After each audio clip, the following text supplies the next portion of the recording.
completely honest with you. I didn't think I'd actually get to the end of this retrospective. We're talking about 10 years of content here. I thought it was going to be way longer than this.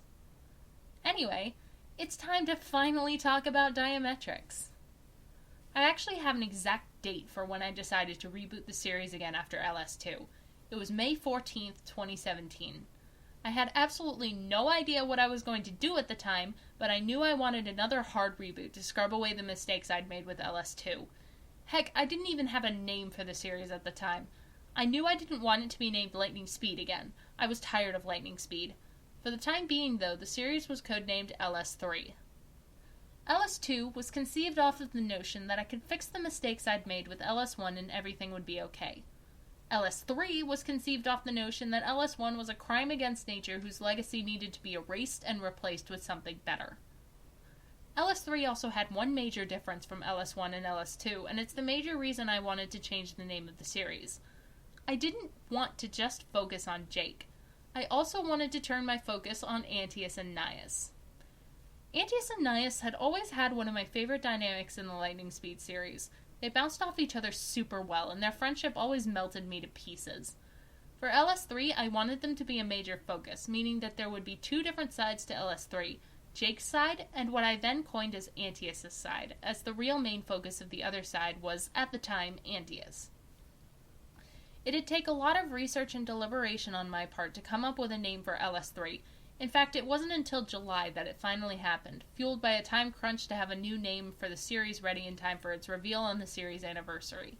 I wanted the name to embody the new spirit of the series, this dichotomy of sorts between Jake's side, the side of good, and Antaeus' side, the side of evil, but also to make sure that they were still interconnected and that it never felt black and white.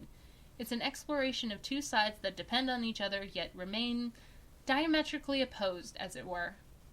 And so the name of the series was born, Diametrics.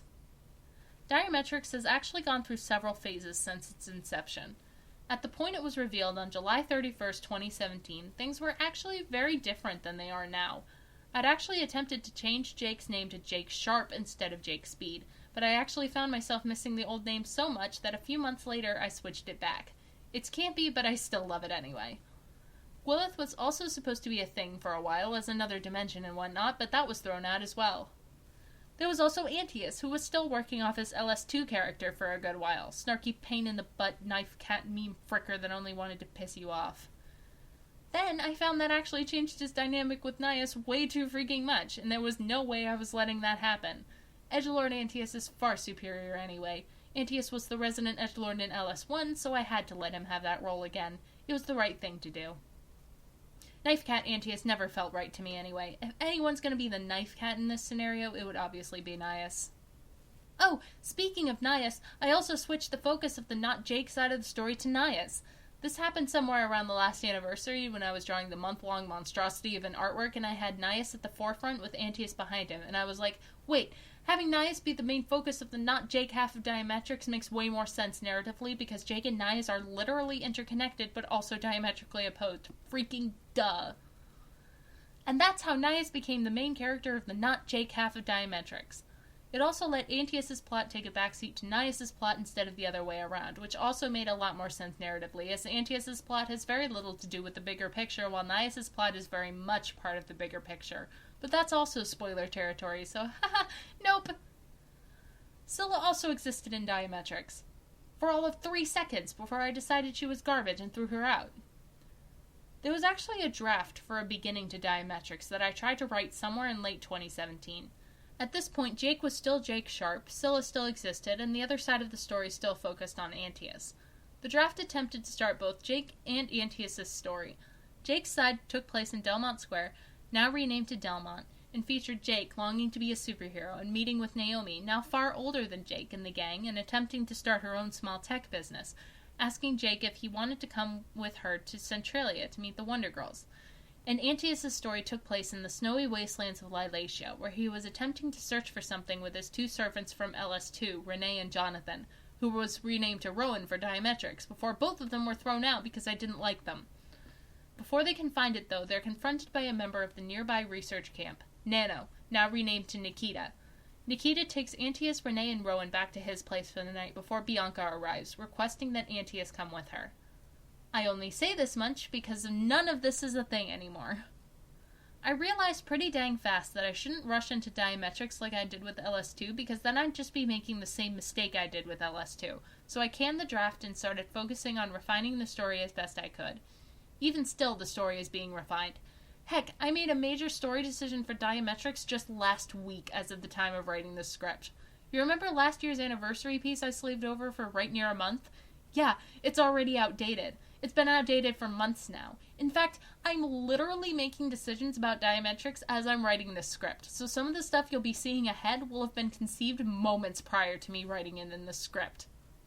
Case in point, Diametrics is still very much a work in progress, so anything I say about it from this point forward is absolutely subject to change. I want to talk about it, though, because I want to make it clear what exactly has been happening for the past 3 years with this story. Strap in, because we're talking about the present now. Diametrics takes place entirely within Ilia. I got sick and tired of dimensional shenanigans taking the focus off of Ilia, so I decided to scrap dimensional travel entirely and instead only focus on Ilia. The central conflicts of Diametrics take place in the megacity/single-city nation/capital of the world known as Meridiana, which is composed of several districts named after past locations in lightning speed history. So there's Delmont, Gwylith, Lombardus, etc. Jake lives in Delmont, and he's a wannabe superhero in training to become a member of the Wonder Corps, a superhero conglomerate with a stranglehold on superheroing in Ilia to the point where it's illegal to perform any superhero work without certification from the Wonder Corps themselves. Yes, gone are the days of the Wonder Girls. We have a Wonder Corps now. Essentially, the Wonder Corps is, as I described, a superhero conglomerate. Anyone can join the Wonder Corps as long as they can pass a rigorous certification test, but the top dogs of the Wonder Corps are members of a strictly regulated bloodline, all with similar superpowers. There is a very important story reason for this, but that's spoiler territory, and I'm straying away from that for the time being. Anyway, Jake's goal is to become a certified superhero, but no matter how much he trains, the test is just too much for him and he can't pass. This is essentially the place Jake starts from when the bigger plot stuff starts going down. He also pretty much lives alone with his younger sister, which, surprise, he has a younger sister now, and double surprise, it's actually Sydney. Yeah, remember Jade? She doesn't exist in Diametrics. She got wiped from existence a long time ago. She definitely doesn't exist anymore. Nope, she is not anywhere significant. You will never hear from her again. She is dead and gone, done as can be, nothing left. She will never be seen in the realm of the living from this point forward or beyond. No more. Gonzo. So Jake lives alone with Sydney, pretty much. I haven't decided if their father just never comes home after work or if he just doesn't exist, but their mother's definitely dead, and no, she's not coming back for dramatic effect this time, and no, he doesn't have a second mother either because he's not an alien anymore. Finally! Whatever the case with the dad, though, Jake is essentially fully responsible for taking care of himself and Sydney. She will not be horrifically mutilated this time, that is a promise. So after getting rejected by the Wonder Corps, things happen, and eventually Jake forms his own technically illegal superhero squad known as not the Lightning Speed Team, because that name was super dumb. They're Team Lightning now. That is how it will remain. Then we get to the supporting cast of Jake's story, starting with Mandy. No, not that Mandy. Not that one either. There she is. So in the process of me making the visuals for this whole thing, I kind of redesigned a couple characters, and Mandy was one of them. Honestly, Mandy's a character I've been having a super hard time with because I'm not precisely sure what I want her to be. She's been flip-flopping between being a constant presence to being someone that only shows up when she's needed. All I'm really sure of at this point is that she's a high school dropout that's a year older than Jake and Rose, and she's involved in a lot of shady stuff because her dad is a super shady dude. Oh yeah, I forgot to mention, Jake and Rose are both in high school in Diametrics.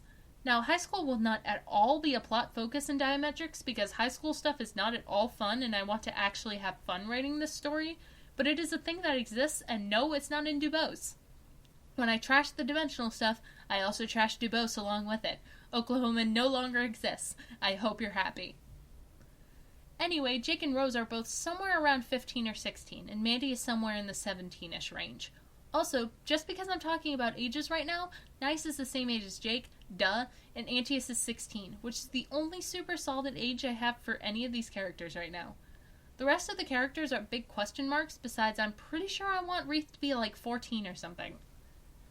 After Mandy, we get to talk about Rose, and boy golly am I super excited about Rose, because I get to tell you this thing I decided about Rose from literally the second I redesigned her for Diametrics. That's actually one of my favorite changes I've made to the original main cast. Originally, it was going to be a plot twist thing, which is why I've kept it under wraps for so long, but now it's not, because other things exist. It's not a plot twist thing anymore, and it's just straight up going to be a known thing from the start.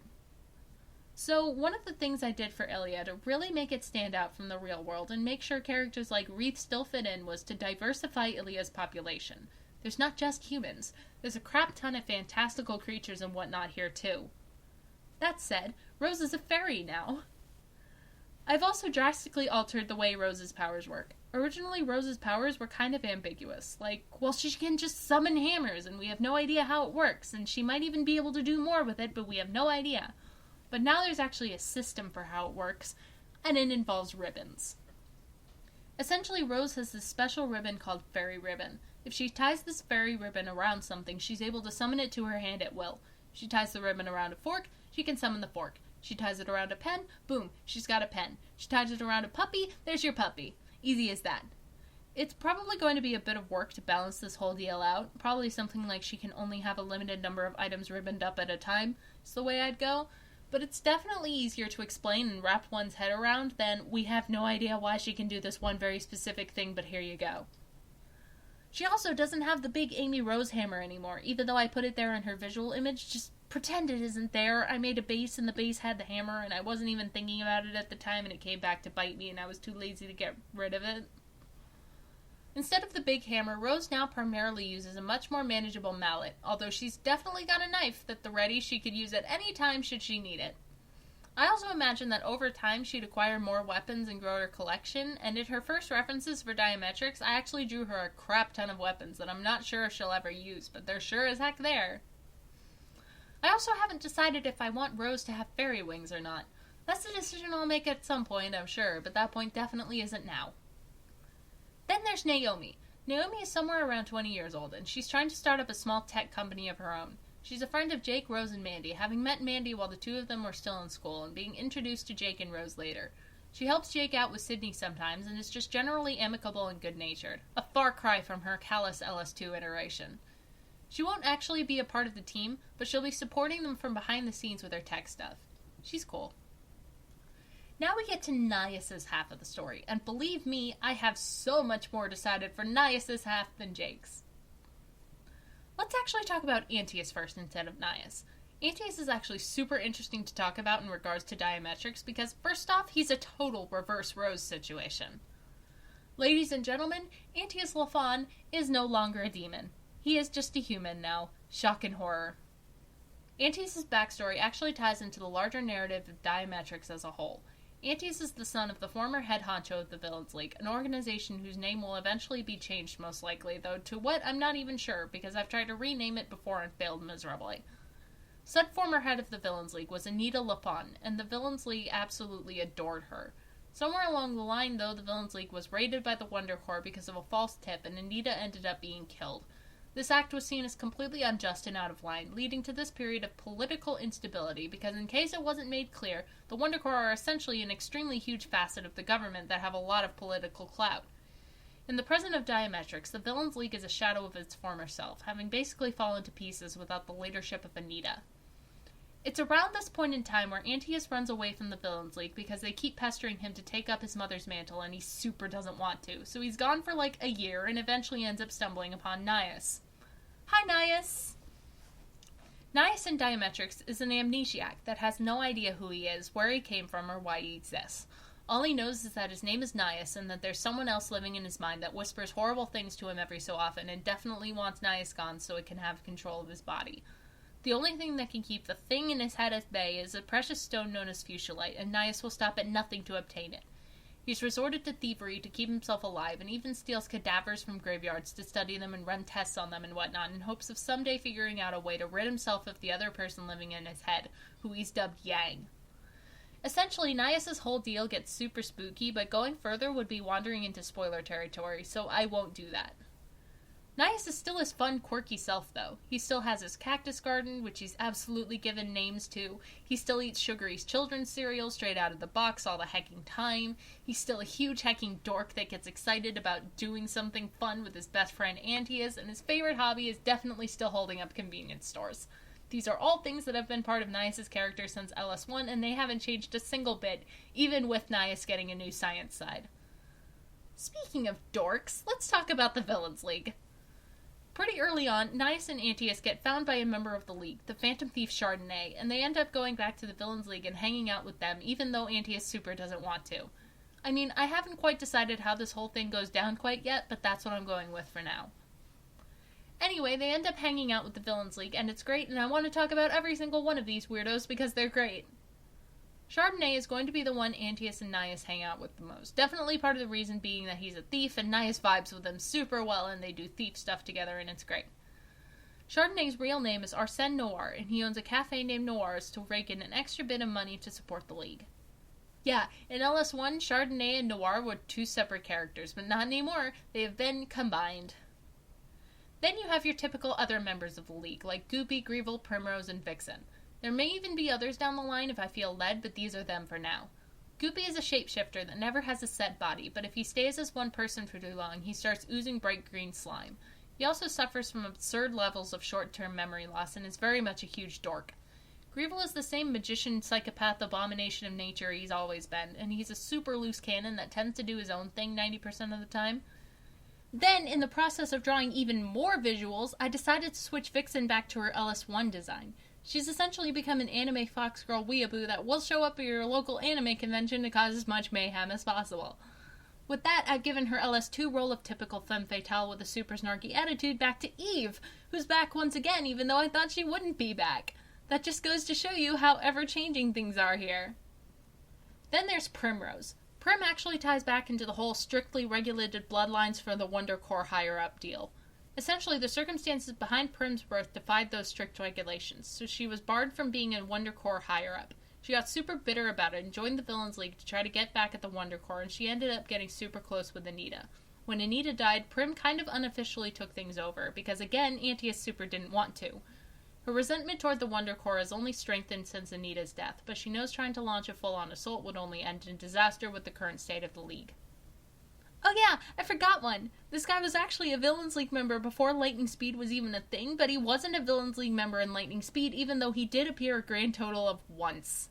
You may remember him as that lizard guy that showed up in Season 13 and immediately died. Yeah, remember how I went on about how he was the very first supervillain I ever created for anything ever? I decided he needed a little more justice.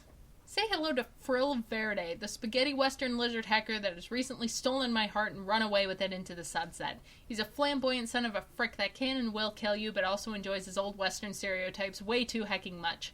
He is absolutely unhinged, and I love it. Like, originally Antius and Nias weren't supposed to come back to the League, and them and Chardonnay were just supposed to frick off on their own, but the thought of Antius and Nias interacting more with these Villains League characters was enough for me to be like, yes, I want this. There was absolutely not enough of that in LS1, even though honestly the bit from LS1 where Antius, Goopy, and Greevil have to save the world from aliens is still one of my favorite of LS1's many often awful ideas. There's just so much potential here, I could cry.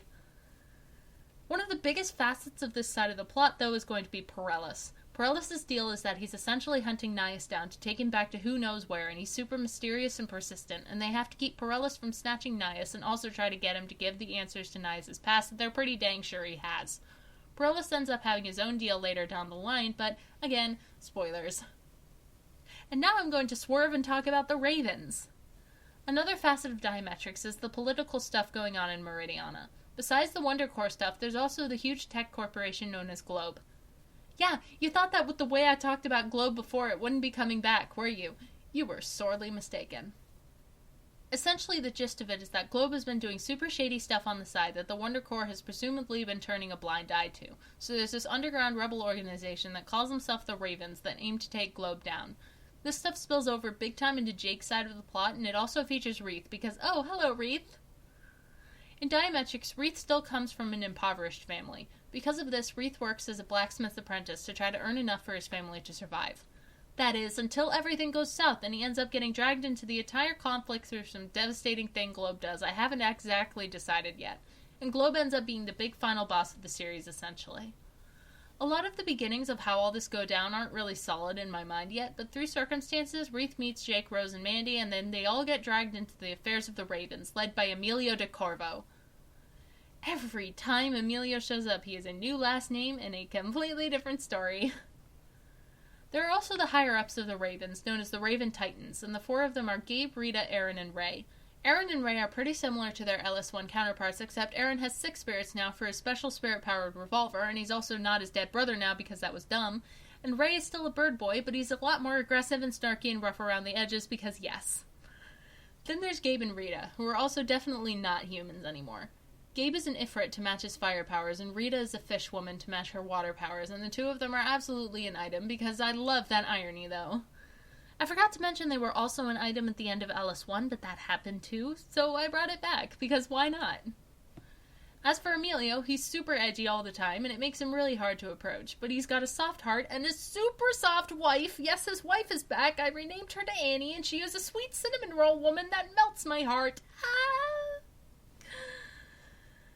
Oh yeah, also, before I go on, Bianca. She works for Globe. She does shady things for the top head of the company, like an evil secretary or something. There you go.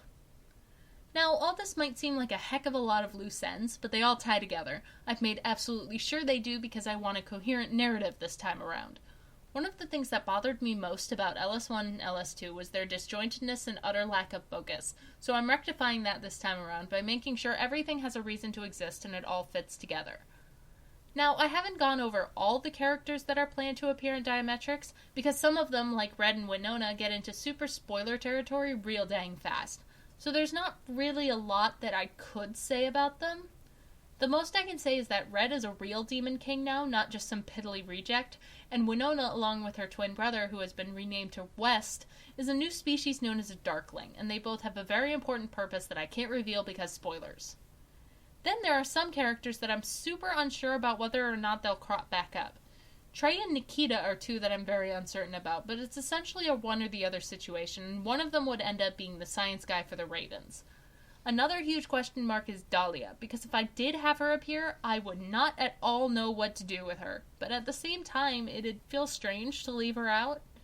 Right now, she's actually leaning more toward being left out as my emotions toward her shift toward indifference, but that could change if I found a place to fit her in. It's not looking good for her, though.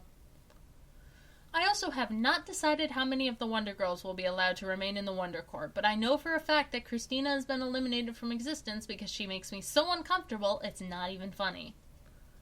Also, Nightmare doesn't exist anymore.